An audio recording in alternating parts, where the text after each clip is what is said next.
Hi, everyone. You're listening to episode 55 of the Fifth Meeple Board Game Podcast. Thanks so much for joining us.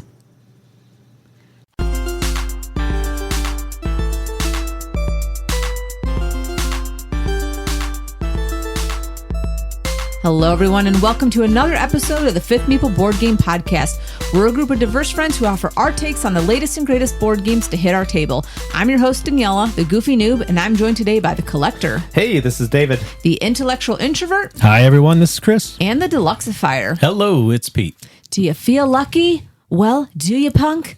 Today, we are risking it with two games that challenge us to take a chance as we chase the big payoff. We'll start in a temple in the Andes facing hazards untold as we try to be bold to stuff our billfold in Incan Gold. Then we hit a game that's definitely got our number as we press our luck and try not to get busted in Flip 7. And finally, because we just can't help ourselves, we'll really push it as we pit these games against each other in the ultimate showdown, the Battle of the Funnest. But before we put it all on the line, David, what's our buy, borrow, burn for today? Yeah, so today, because we were playing two really quick playing, kind of simple type games, I decided to go to simple games that we might have grown up with and played. Okay, so the categories or the games are Pictionary from 1985, Catchphrase from 1994, and Gestures from 1990. So kind of the theme here was, what do you guys rather do? Would you rather play with words, draw a picture, or do some action? Is it gestures? Yeah, gestures. Gestures. Yeah. It's a lot like charades. Basically, they're interchangeable a little bit. So I'm pretty sure I had all of these games, and I definitely remember Gestures, or as Chris wants to call it, gestures. I call it gestures because it's kind of like a little jest thing. But anyways, so with these three, I am going to buy Gestures, whichever one you want, because I remember playing that and it was such a race to act out the thing before the card fell, because it was on that like little, it was like the action camera like that you have in a movie, and you had to try and act them out, and then you just get so mad at people that they don't know you're flopping around acting like a fish, like, how did you not know that was a lawnmower? It was something goofy. It was just, we had flopping around like a fish for a lawnmower? Well, hey, again, people don't understand it's acting. But that was such a great game. Again, I'm pretty sure my mom has it probably somewhere still. Great game. I'm going to borrow Pictionary. I love to draw. I love to play those types of games. That is just very fun for me. And then I think I'm going to burn Catchphrase. I don't even know really what to even say about it, but it's a burn for me right now.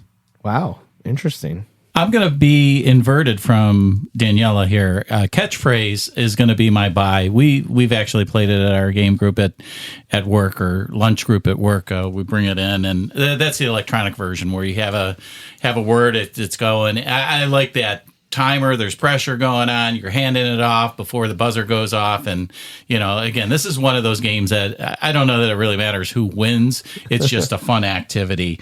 As far as borrowing, I would do Pictionary as well. I enjoy that. I'm actually a halfway decent drawer, so any games that I can do halfway decent good at, I will play.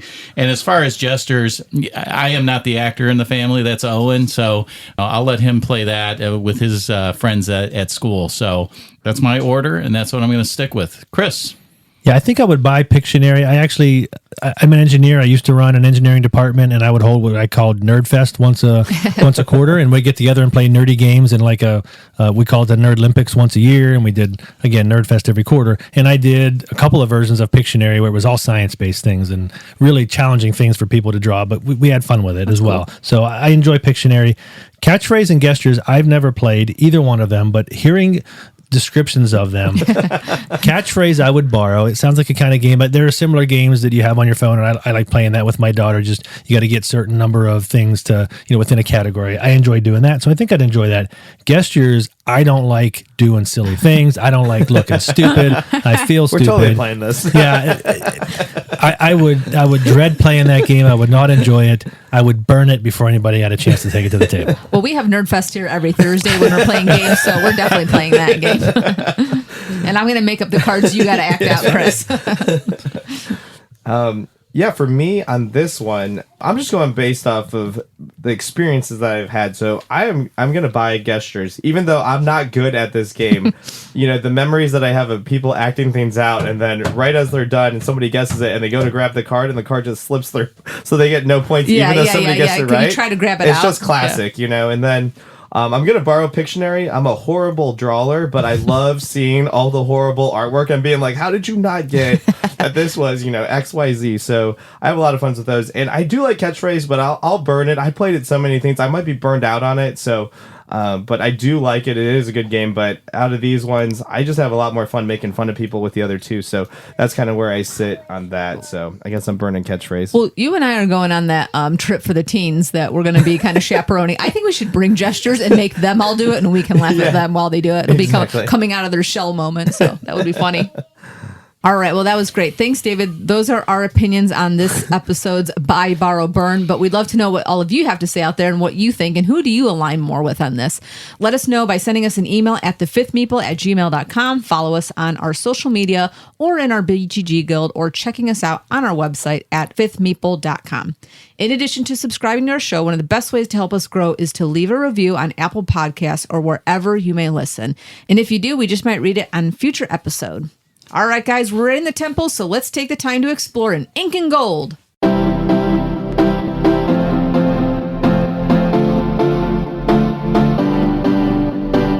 Incan Gold is a 3 to 8 player press your luck card game that has you exploring the ruins of an ancient temple, searching for treasure while trying to avoid the dastardly hazards. The starting deck consists of 15 treasure cards, each with a number on it, and 15 hazard cards, 3 each of 5 different types. An artifact card is also shoveled into the deck. The game consists of 5 rounds, and each round, an additional artifact is added to the deck. As the game progresses, cards will be flipped over one at a time. When a treasure card is revealed, players split the treasure as evenly as possible, with the balance being placed on the card. For example, if a 17 is revealed in a 5-player game, each player receives 3 gems, with the remaining 2 placed on the card. If a hazard card is revealed, the round continues if it's the first type of that hazard, but if it's a duplicate of a hazard already revealed in the round, all remaining players lose any treasure they've collected that round.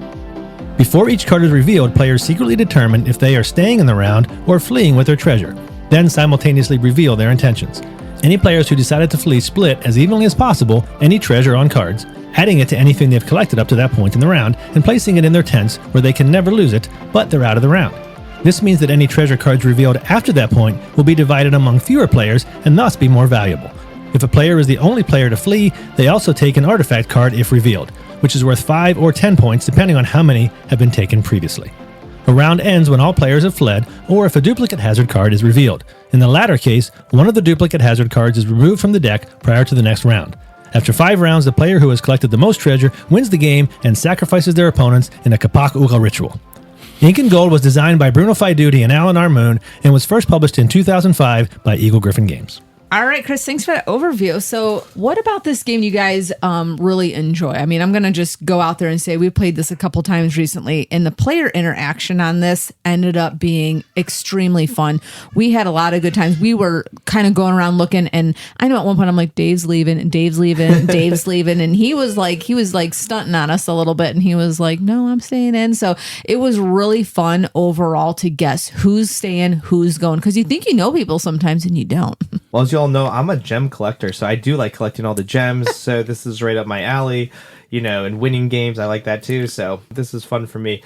But yeah, I mean, I like this game. I think that there's different ways you can play it. You kind of get to know people's personalities a little bit at the table, kind of like Danielle was just saying, guessing what people might do, based off of, how they act in real life. But sometimes they can surprise you, kind of like Dave. So it's a good time. For a simple card game, it's fairly thematic when you get down to it. I mean, you're going into this tunnel and you don't know what's going to come up. There's going to be monsters and there's treasure along the way, and then sooner or later you're like, no, I'm out. And I think that's the fun part of the game. That you talked about the interaction with people and then pressing your luck going on, and it is. Even when you're out of the tunnel and then you're really hoping for that extra, monster to come out that matches and everybody loses. And it's so much fun when you're on the good side of that. So I do like the interaction. I think this is one of those games that is lighthearted it's a game you're not going to game too much. You may press your luck quite a bit. I know a couple times, David, you were the last one in and you started, do it again. And you hit some of those big numbers, you can catch up. And I think in the last game you caught up and you actually won because you were the last one to, push your luck and get in there. Definitely a David game. you could have gone away with nothing. So. Yeah, I think one measure of a game is how many of those or aha moments or the big memories. David, you always talk about what do I really remember from a game? There's a lot of those packed into this. Every single card you turn over, there's a reveal, and so there's suspense on who's going to do what, and all the way from start to finish. And to me, it's a really fun moment when someone makes that escape at just the right time, or you thought someone's going to leave and they didn't, or you didn't think they were, and someone gets away with that epic, just at the right time, or when someone leaves, you're like, man, why are you leaving now? And then the game ends right at the next one. It's like, I might have only got 5, but you got nothing, right? And so there's a lot of those moments. And then even you just talked about, hey, David's the only one in the temple when he's pressing his luck, and we're all just sitting around there calling out disasters, hoping it comes out and just destroys him. Those are some pretty fun moments.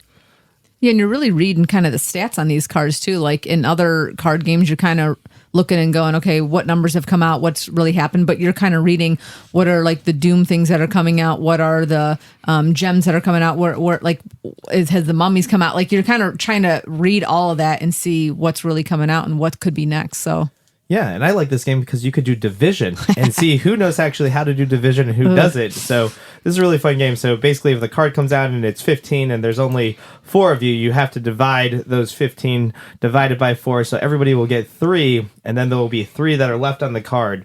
And that's kind of what makes this game fun, is because if somebody does choose to leave, they can collect all the remainders that add up on the cards, and they have to split it with anybody else who leaves at the same time. But, if you leave by yourself, you get, all of that too. So I do think this game is fun for that respect too, especially when, there's a idol out there and, you have to leave in order to grab that idol. But if 2 people leave at the same time, then the idol stays. And sometimes, it's fun when you see people want the idol, but they both decide to leave at the same time and they cancel each other out. It's just a great feeling if you're like, stinks to be you because I'm staying in the game.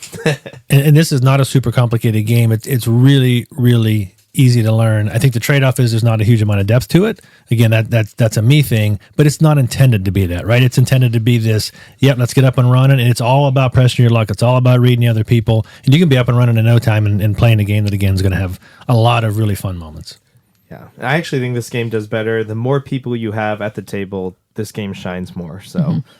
All right. Well, how about some of the things that maybe stick in our craw in this game? Anything that kind of frustrates you a little bit? I mean, I'm going to go out and just take a wild guess and say maybe the tents kind of bother people a little bit because they are so small. And I have to say, David has probably one of the original boxes of this. And the back, I think, is such lying. Look how big those tents are on that. Like, you think they're as big as like the actual temple when it's fully built and stuff. But I think those need to be a hair smaller. For as big as this box is, this is probably like a 5x8 or something. Those tents could have been a little bit bigger for what you're getting.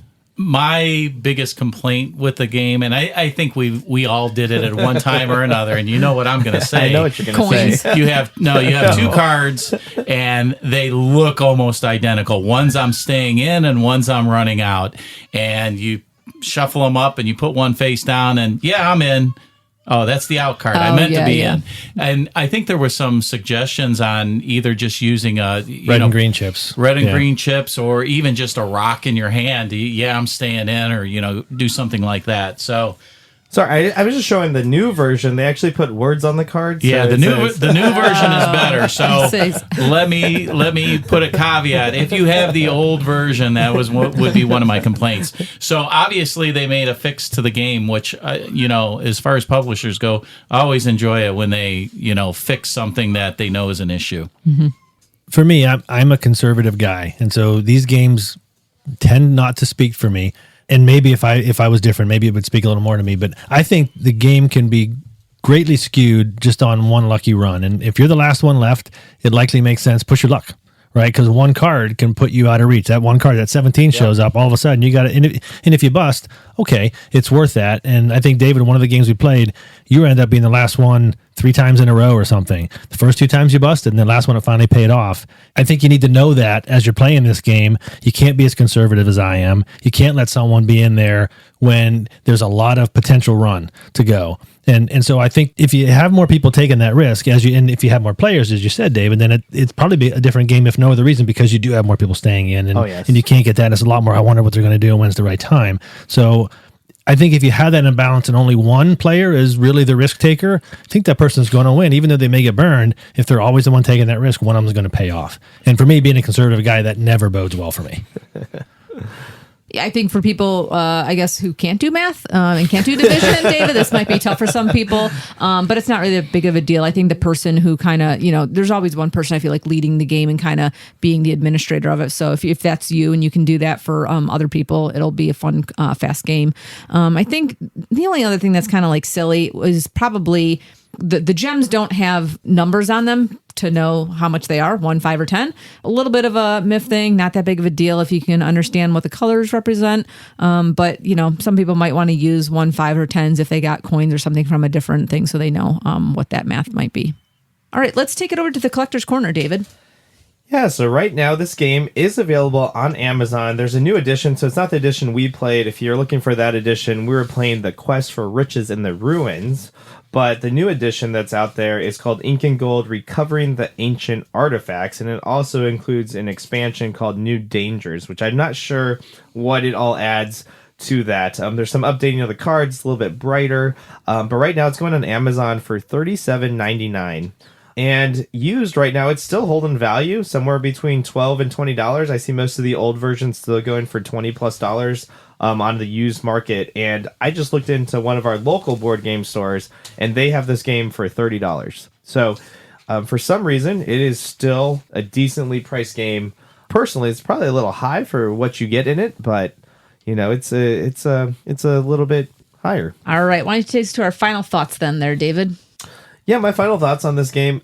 I think if you play with a lot of people, it's a really fun game. I think in the right groups, it's also a really fun game. But I do think if you play with a lot of potentially cautious people or people that don't like push your luck games, this game could fall a little bit flat just because there is more of a group dynamic that goes along with this game. It's not like you're playing solitaire necessarily. There's a lot of things you're doing that interact with the main board. And so it really is group dependent on what kind of game you're looking for. But I mean, it's a quick 10-15 minute filler game in between bigger games of the night. So there you go. That's my thoughts on it. Pete. Yeah, this is one I want to get to my game group at lunch. I think they would really enjoy it. I actually was out looking on Amazon as well earlier today, thinking if I wanted to get it. That price point was a little bit high. I did see it at one of the game stores as well. I might be swinging that way. They probably won't be open by the time we're done recording tonight, but it might be something that I get over this weekend because I really think they would enjoy it. It's an easy game. It's a fun one, and it fits the game group that I have at lunch. The other sweet spot of it is the time. It fits in that 30-minute window that we actually have to play. So that's always an important factor for me. Chris? Yeah, this has a theme. We've talked about it before. I like the theme of exploring, and so that interests me. However, the first time we played this game, that was a while ago, that was enough for me. I didn't need to play it again. I wasn't looking forward to playing it again. We eventually decided we were going to play it again. It was a little better. Maybe it was the people around the table. I don't know. It was a little better the second time around, but I'm not asking to bring that out. If it's out, I'll play it, and I'll have some fun. I will not win it because, again, it's just it's not the kind of game that I'm going to make the right moves to win. I'm just too conservative, and I know it. And then if I try to overcome that and say, I'm going to be risky, then undoubtedly I'm going to lose, and I'm just honestly not going to have fun playing it. So. Yeah. All right. Well, I think if you want to play this game, join Pete's lunch group, and if you don't want to play, don't invite Chris over. Yeah. I mean, those are just the fact of the matter. That's why we're here. It's how we understand and break down games. So if you align with either of those guys, that's kind of where this game I think lives. I think it's a good palate cleanser between games. I think it's a great start the night off. Try and get some energy in the room type of game. It's very quick and fast, and it's good for what it is. But at the price point too, I agree. I'm probably not going to pick that up if it was like $20 maybe. But yeah, 40's pushing it. Yeah. So, all right. Well, guys, I think I'm ready to flee this temple. So let's tumble on over to Flip 7.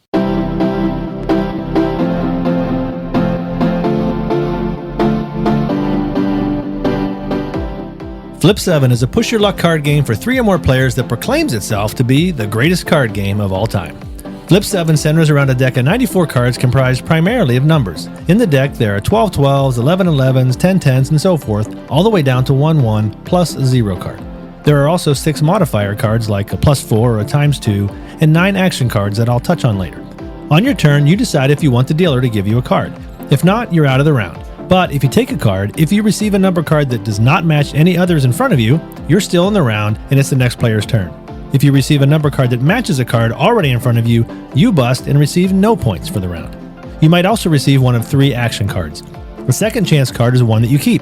If you flip a matching card later in the round, you're still alive. A freeze card is immediately played on a remaining active player, including you. You decide who receives it, and that person is out of the round, but still scores their points. A flip 3 card is also immediately given to any active player. That player must take the next 3 cards from the deck with no option to refuse them. A round ends when all players are out, either because they chose to stop, were forced to stop, or busted, or when someone has 7 unique number cards in front of them, achieving a flip 7. Any player who didn't bust scores points based on the cards in front of them, receiving a bonus 15 points if they completed a flip 7. The game ends once 1 or more players exceeds 200 points, with the highest scoring player winning the game and doing backflips for the next 7 minutes. Flip 7 was designed by Eric Olson and was first published in 2024 by the Op Games. All right. Thanks, Chris, for that overview. That was great. So let's talk about some of the things that are really fun in this game and moments that we'd enjoyed. You know, overall, I think this game is incredible. I think the player interaction in this game for me is tops. We were playing at one point and Dave got so mad at one point because he like either busted on something and you're slamming the table and everybody's like groaning, or you're just like getting so frustrated and you're pushing your cards away when you're busting. It is just, it's so good. And like even the times where you're busting like 4 times in a row, it's like you're mad when it's yourself that's busting, but when other people are just completely doing it again and again and again, it is hilarious. So it's not cool when you're doing it, but when other people are doing it, it's I think it's hilarious. Yeah, there's a lot of fun moments in this game. This is one I play at lunch, and this is one that frequently hits the table at lunchtime since I introduced it to everybody. It's a real easy game. This is one that actually they can play while they're still eating. And it's one thing that you can't usually do in a game because you just flip the numbers out in front of them. And all they have to do is say, you know, stay or give me another card. Mm-hmm. And, you know, people are tapping on the, you know, give me another one, or doing like the dealers at the Vegas, which is kind of fun.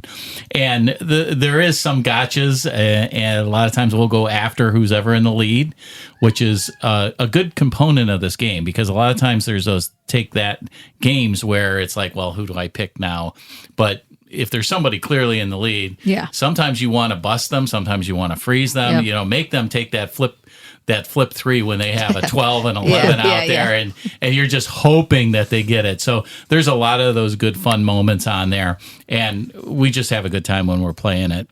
Yeah, I think the game does a really good job of just, you know, if you don't know anything about probability, just the fact that you could tell somebody, hey, there's 12 12s in the deck, there's 11 11s, and just, you know, it clicks in people's minds right away. And then combine that with like blackjack elements, you know, it's very fast, it's very fun. And the only thing they're looking for is doubles. You know, doubles are bad, and that's the only thing you have to tell them. You know, it's a game where when I teach this game, I don't even really teach them the rules. I just kind of play teach, you know, just it's like, hey, when we get to a special card, I'll tell you how it works then, because there's only a couple of them in the game. And so, you know, and then we'll kind of do those actions. But people tend to pick this game up really quick. It's always been a hit everywhere I brought it. But yeah, lots of fun. Yeah, a lot of games claim you can learn this in 2 minutes and be playing it. This game, you can learn it in 2 minutes. Anybody can. They can be playing it, and they will have fun with it. At least that's been my experience so far. I mean, you got to be a pretty big fuddy-duddy. That's coming from me, not to like this game. And it can be like a carnival the entire time you're playing, as far as the amount of fun you're having. I took this game. I ended up buying it. I took this game down. My daughter recently graduated, and so my son drove 8 hours in. He's a gamer, right? So this typically isn't in his wheelhouse. My brother-in-law was there. He's not a gamer at all. Right, and so he's not usually a game player, but we all agreed, okay, 5 of us around the table, we're going to play it. Every single person had a great time. Good. Right, even the guy that never plays games and would tend to be the ones like, oh, this is why are we doing this? He's having fun and either busting it, I'm going to take another one and struggling. And then the next day, when we had a little bit of time, my son was like, well, we got a little bit of time. Why not get that game out? And that told me, okay, this is a game that, again, even a serious gamer who might not be this kind of game, everybody had fun. I think from the non-gamer, serious gamer, anybody in between, you're actually going to enjoy this game. Yeah, that's great. I actually bought this game as well. Pete picked it up for me actually at the game store, so thank you for that. I'm taking this down to vacation, and I'm looking forward to teaching this to my family and my sister's family and her in-laws and everybody that's coming over there. So I think it's going to be a great hit as well. Yeah, I actually got 2 copies of it when I picked that up. Because I knew they were going to like it at work. We had played it. David introduced it to us, and I knew instantly this was going to be a no-brainer. So I just bought an extra game for it to keep it work, and then I have my own copy. So if I ever do want to play it, at Thanksgiving time or whatever, when I have family over, it would be a good one. So.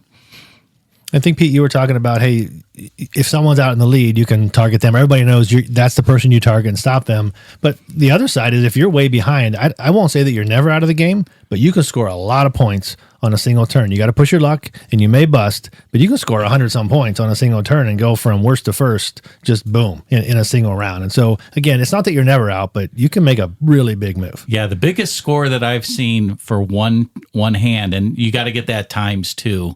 It's really important. I think it was 108 points that he ended up getting just in one hand. Yeah. And that doesn't happen very often, and sometimes you got to push your luck and make it happen.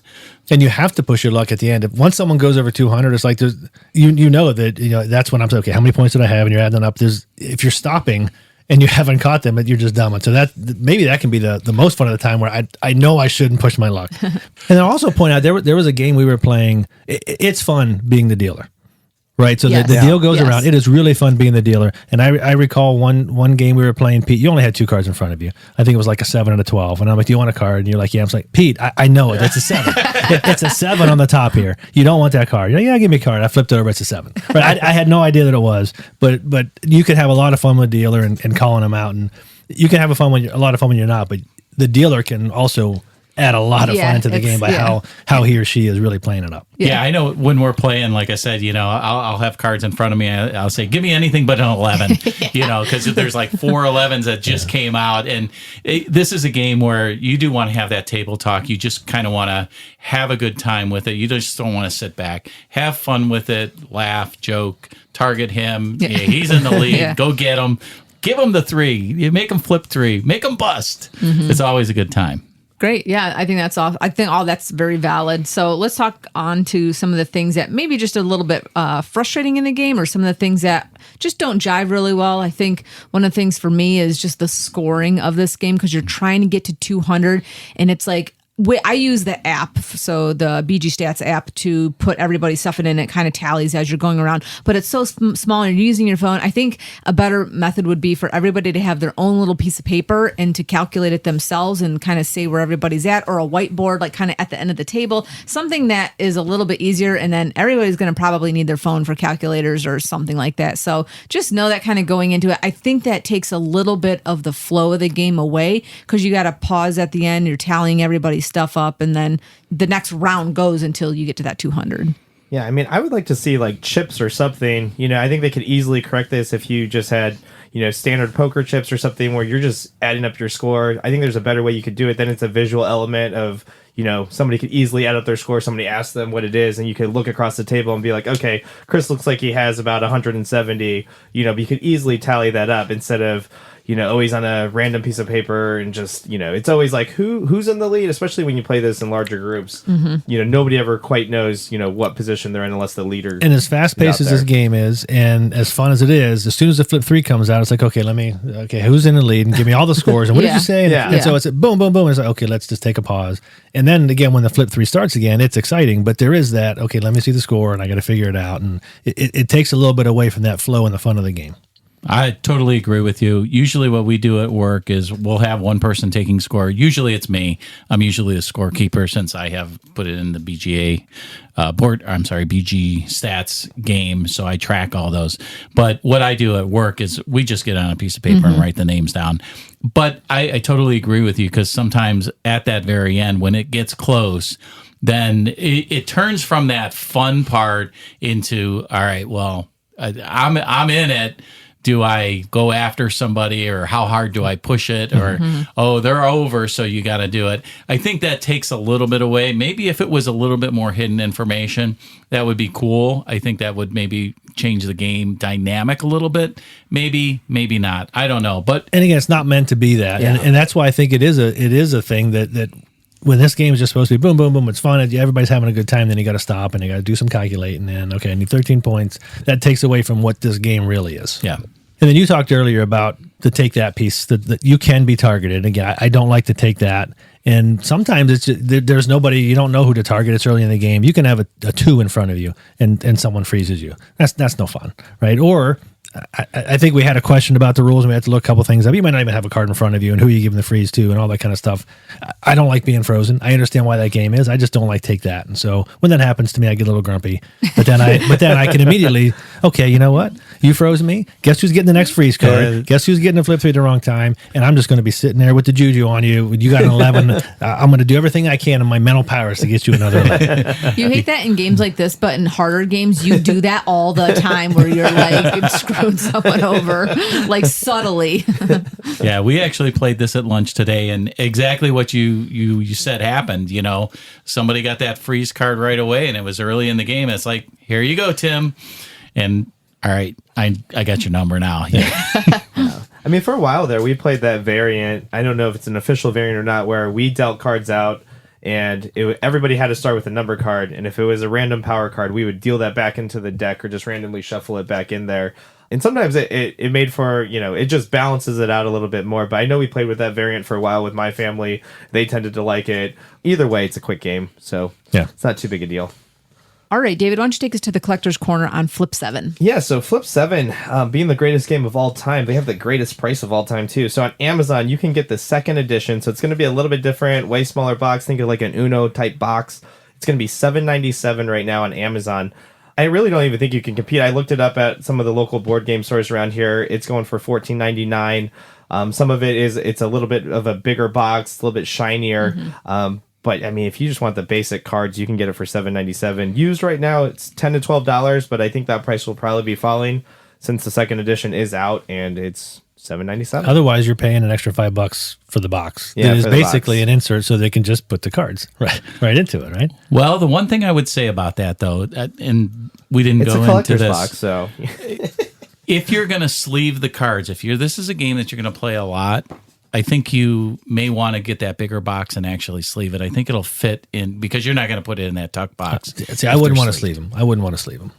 I just think the deck's going to get too big. Right, buy another copy for $8 for me. So, yeah. But I understand what you're saying. But yeah, I'd just buy another copy. And we're just waiting for the expansions, because we have the bigger box. So I'm sure there will be more. The 13s, 13s. Maybe the box would draw people. Like, ooh, that's pretty. I want to play that. Well, it's definitely a nicer box. I bought the one. I got it at Walmart for $8 as well. And yeah, your box is nicer than mine. But.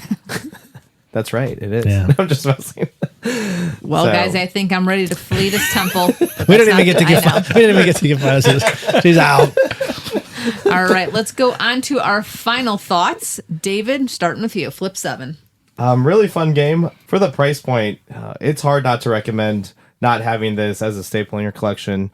Just kind of like an Uno or something else. I mean, I think whoever designed this, I think they're going to make a decent buck off this, because I feel like it's going to be in a lot of people's households, even gamers or non-gamers. This is going to be something I think you'll see within the next 5 to 10 years. It'll just be people play Flip 7. That's just common like Uno.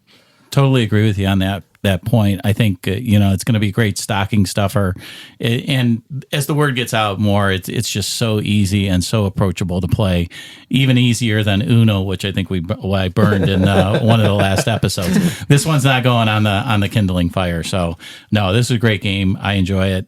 Fun to play. Chris? Yeah, it calls itself the greatest card game of all time. I'm not going to go that far. There's a lot of really good card games. Even just you play with a regular deck of cards that are really fun. But this is a really good game. I think after the first time I played it, I ended up going out and buying a copy, knowing that I'd be able to do this. I'm always looking for that game that everybody in my family can play together. It's tough to find that. This is one of them, and they will ask for it the next time we're together. Yeah, I remember I went on and I looked for this after we had played it, and it was sold out on Amazon for quite a long time. And then Pete, like I said, went to our local board game store. He's like, hey, there's like 3 copies here. I'm getting them all. So I'm like, pick me up one. But no, I'm grateful to have had it. I think they have obviously more online now in some of the smaller boxes as well. But yeah, I think this is a great game. I'm looking forward to playing and teaching it with my family. Hopefully I'll be able to report back that they enjoyed it as well. I also want to say that there were a lot of really, really, really bad reviews on BGG, and I just think a lot of those people got it wrong. And so I just need to put that out there because people were dogging this game. And I was like, those people are not fun. Yeah, maybe not the kind of game that typically hits on BGG, but it's a really good game. Yeah. I'm curious to see if your dad likes it because you say your dad's not a big gamer, but if he's willing to give it a shot. I've already told him, I'm like, I'm forcing you to play Camelot. He's got to at least try it. Yeah, I will. Well, guys, I'm starting to flip out, so let's head on over to today's Battle of the Funnest.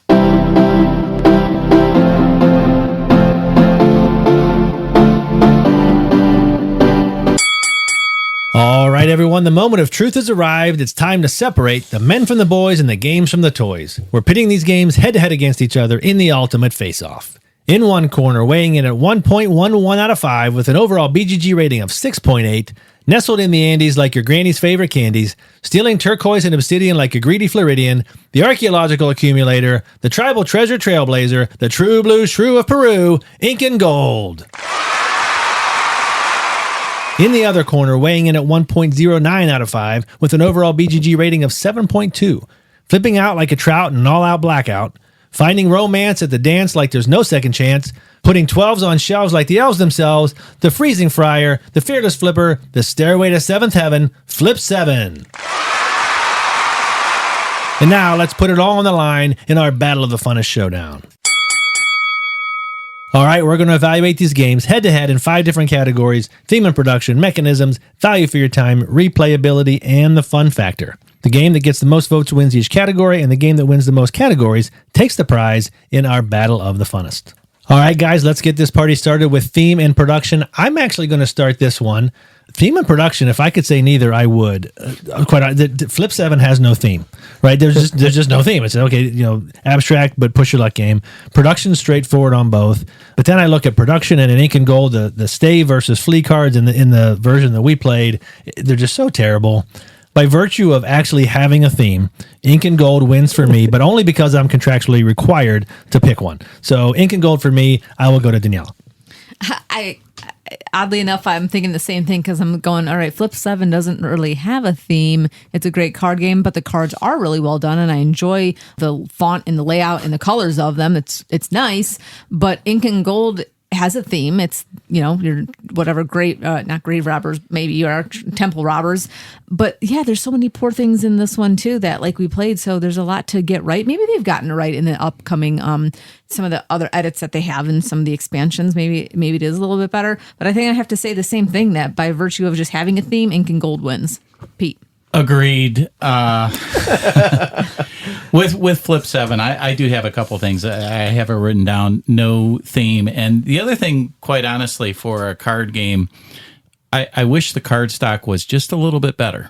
I think it's a little bit on the cheaper side. And, I wish it was more like a deck of cards. I think I would enjoy it more. Maybe they will come up with a deluxe version where they use black core cards. But and the other thing too, you could have thrown a score sheet in. Yeah, I know that's something minor, but for a simple game, they could have added a score sheet. I think it would have made it a little bit better as far as the components go. Incan Gold, I mean, you're getting stuff in there. The cards are good. There is a theme behind it. I do feel like I'm pushing my luck and actually going in and grabbing treasure and getting out. So I'm going to go with Incan Gold. Theme and production, pretty easy. David. Like you guys all said, ditto on that. I'm going to go with Incan Gold, but just because I really like that scary little doll mummy card in there, and it freaks Daniela out. So for that reason alone, I'm going with Incan Gold. Gross. Yeah, and for the record, if I am exploring a temple and that thing shows up, I don't need to see a second one. You're exiting immediately. I am out. Right? Do you find the exit card and play it? Right yeah, I'm never going back in that thing again. But Incan Gold sweeps theme and production, taking the category. We'll go to mechanisms. I'll go back to Pete. Yeah, this is an easy one again. Mechanisms, I think with Incan Gold, I get a little bit more out of the push your luck aspect. There's a little bit of bluffing. Am I staying in? Am I not? There's the cards out there. How much are you willing to risk to stay in, or do you get out and cut your losses? I really like that much better than in Flip 7. So mechanisms, I'm going to go with Incan Gold. Daniela. So for mechanisms, I understand that Incan Gold is more of a game, I guess you could say, whereas Flip 7 is like more card game. It's more that blackjack style. But I feel like with Flip 7, it is, for me, it's seamless. Like when you're playing the game and it's coming out, like, yeah, the score thing sucks in it. But I don't know. I just feel it is so smooth when we're playing like Incan Gold. I don't know. I'm having a really hard time with this one, but I'm just going to go with what my head says is Flip 7. David, I can't even explain it. Wow, this is quite a battle so far. I'm actually going to just ditto what Pete said. I do think there's a little bit more mechanics in Incan Gold. I do like the bluffing aspect that comes along with the push your luck aspect, but that's kind of where I sit right now. So Incan Gold for me. Going over to Chris. Yeah, I am. If anyone's playing a drinking game at home, for how many times I say I'm not a big fan of pressing your luck, they're probably not even listening anymore. They're on the floor. And I'm going to tell you again, I am not a big fan of push your luck games, and I feel that way when I'm playing Incan Gold. I'm like, okay, yeah, I recognize this mechanism. It's not for me. Flip 7, though, I enjoy. And that's all it is push your luck. So it's like, I'm going to take this one mechanism, and I'm just going to make it really fun. And I've said it before. If a game takes a mechanism that I don't like and makes it enjoyable, I'm in. I'm going to go with Flip 7. We have a 2-2 tie on mechanisms. We break our ties by going to our fifth meeple, Dave. He sends his votes to Pete. Pete, what did Dave have to say on mechanisms? All right. Well, Dave sent me an email here. It says, I choose Incan Gold for the push your luck game and mechanics. I like how it scores with the jewels as people drop out, and then only letting the winner players hide their jewels under the tent. All right, Dave's hiding his jewels and voting for Incan Gold. Incan Gold takes, at least for me, a surprising 2-0 lead here. We will go to value for your time. I will kick it to Daniela. All right, so value for your time. These are both fairly quick games. It takes a little bit of time to get up to the 200 if you're playing Flip 7. But Incan Gold, too, if you could have a really fast game, oddly enough, or you could have kind of like a longer game as well as on this game as well. You could go up to probably 20 minutes on that. I think if you're playing a little bit more non-risky, I would say. But for value for your time, if I got to pull this game out and I have 20 minutes to play, I'm going to probably try to get in one game of Flip 7 on this. I think that's going to be where I sit on this. Pete. Yeah, we play Flip 7 quite a bit at work. We actually get 2, sometimes 3 games in a matter of 30 minutes. It can go quick. Usually it's around 2 games. I think you just shuffle up the cards and you go. It's so simple, the value for my time. I just have a good time. If I'm looking for that experience of push my luck, this is the game to do it without the extra complexity that you have in Incan Gold, which, again, I do like, but if I'm looking for straight up value, this gives me it in spades, basically. David. Man, Pete's stealing my thunder over here, but I am also going to go with Flip 7 on this one, just for the fact that you can get this to the table ASAP. I don't know setup, just deal and go, and there's something special about that. So, going to pass it over to Chris. Both of these games are quick. My average playing time for Incan Gold for when I've played it's 15 minutes. Flip 7 has been 16 minutes. They're pretty much the same.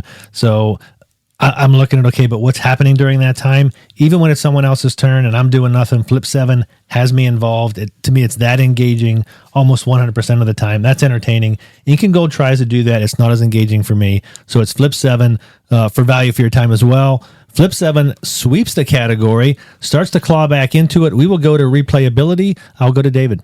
On this one, it's interesting. I mean, they both have push your luck mechanics.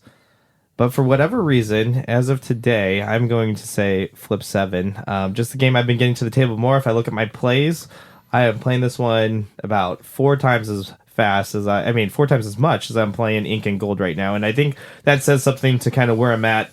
So for replayability, for that reason alone, just being able to get it out and get it played as much as I have, I'm going to go with Flip 7. I'm going to kick it over to Daniela. As it stands today, kind of what David was just saying, I am super interested to see what the other modules are for this Incan Gold, like if there's like expansions and how the new one kind of plays, or if there's a little bit more of an expansion to it. So I think that might have more replayability, but I honestly unsure at this point. I think for me, if I'm bringing a game out to the table, though, and I want to play it, and I want to play it a couple times in a row, it's going to have to be Flip 7, though, for right now. But again, it could change down the road, playing a different version of this. Chris. Yeah, both of these games I think can be samey. It's the same experience over and over again. So I'm just going to go with the one that I want to play more, and that's therefore more replayability to me. That's Flip 7. I'll go to Pete. Yeah, I agree. Even though the mechanic is the same, it's really how it comes out. The table is actually playing the game. It's not so much the game setting the structure of the mechanics. So Flip 7, I think it's a no-brainer. You'll play it. Again, this is going to be kind of like it's going to fall in the lines of Uno. I really think it's got that kind of staying power, and it's just going to be something that you're going to be able to get to the table and you're going to play it more. And we always talk about that as replayability, as how often can you get it to the table. All right, so the second category in a row is swept by Flip 7. It's a 2-2 tie on categories. We'll go to Fun Factor. I'll start. I've seen, as I mentioned, heavy gamers have fun with Flip 7. I've seen people who are not gamers have fun. I've had fun myself with it. I have a blast playing it. I bought it myself. It's Flip 7 for me. I will go to David. This one's a little bit harder for me. I'm just judging it based off of experiences and memories that I have. I have a lot of good ones with Incan Gold, just people chanting for different disasters to come out, especially because a lot of times I'm the one pushing my luck on these games. Same thing with Flip 7, though. I've had a lot of good interactions with gamers, non-gamers. So for me, the fun factor, I think it comes down to at the very end, I think they're very much similar as far as I like both push your luck styles. I like a push your luck kind of game. What's going to sell it for me just a little bit more is going to be Flip 7, just because the player count is undefined, meaning that I can bring it anywhere. I don't care if there's 12 people in the room, there's 15, there's like 5. You know, if I'm going to play one of these games, I'm going to make sure that there's a decent amount of people, but there's no top end on Flip 7, and for me that sets it apart a little bit on the fun factor, because I know I can bring it to places and I don't have to worry, you know, oh, we have 9 people, I can't play Incan Gold because it only goes up to 8. I know that's a nitpick, but I'm going to use that to say Flip 7, I have a little bit more fun because I can get more people in the game. Going over to Daniela. Yeah, I'm going to actually build off of that too, as far as my choice with Flip 7, because if I'm bringing people to the table, I really don't have to tell them much except to count. And really, you know, move on, trying to get to 200 and go. There's a little bit more rule, obviously, with all board games. There's a lot more rules with Incan Gold. It's not a lot, but there's a little bit more of a learning curve to that. And I think just for ease of teaching and getting people into the board gaming world, Flip 7 kind of takes that for me. And I want people to like this game and have fun. So it'll be forced fun when I'm teaching it. Pete. Both of these have the groan factor. When something comes out, whether it's bad, whether it's Incan Gold and that second monster comes out, or you hit that second set of numbers. And what it really is which one gives me, or actually which one gives the table more of the groan factor. And I just see that in Flip 7 more. Everybody's always engaged with Incan Gold. Not so much. I don't want to say not so much, but there's more interaction in the game. So I am going with Fun Factor Flip 7. It's going to stay in my collection, and we're going to continue to play this probably at least once or twice a week at work. So. All right, so another category swept. Fun Factor taken by Flip 7, and with a score of 3-2, Flip 7 freezes the competition and wins today's Battle of the Funnest. Well, folks, that brings us to the end of yet another episode of the Fifth Meeple Board Game Podcast. We hope you enjoyed our discussion, and if you'd like to get in touch, just email us at thefifthmeeple@gmail.com or reach out to us on social media. Thanks again for listening, and until next time, remember, luck is what happens when preparation meets opportunity. Goodbye, everyone. Bye-bye. Goodbye, bye. Adios, amigos.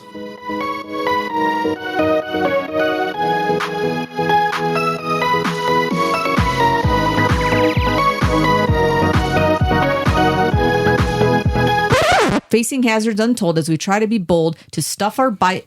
God, the alliteration is killing me. Okay. What is my problem? I'm surprised by that because you have this. Chris. Wake up, Danielle. What are you doing? I don't know. I'm fidgety. Okay. This sounds horrible. Wait, I am like just so caught off by what you just said there, Pete. That's crazy. You're making her head explode over here. I didn't think it was that off. Was it?